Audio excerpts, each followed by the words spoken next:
It's the cider taking the nation by storm. Austin Eastciders is now distributed to consumers across 15 states, but it all started right here in Austin. This morning we take you where the magic happens.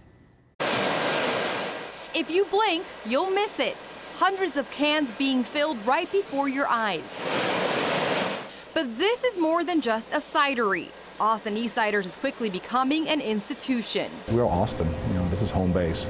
Johnny Heiselberg is the CEO of Austin Eastciders. He tells us the company started back in 2013 by Ed Gibson, an Englishman who, just like countless tourists before him, happened to visit for South by Southwest and fell in love.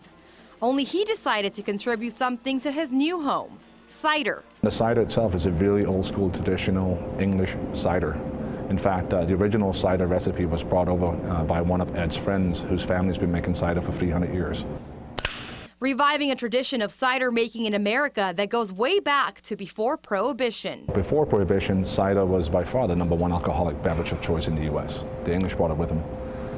When the Prohibition came along, all these orchards had these beautiful cider apples with no market. Orchards were repurposed and immigrants with beer-making backgrounds established beer as the alcohol of choice. But Austin Eastciders is hoping to change that.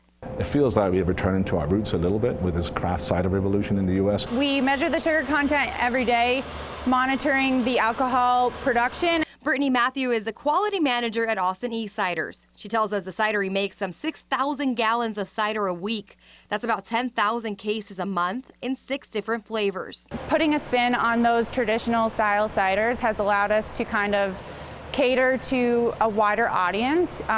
It allows us to experiment with really cool flavors and get the best of both worlds. But even with all its growth, the company makes sure to keep its Austin roots alive by collaborating with other small Austin businesses. We are also very engaged with the great community of breweries and distilleries here in town to always invent new things and support each other. It's hard running a small business. You need each other.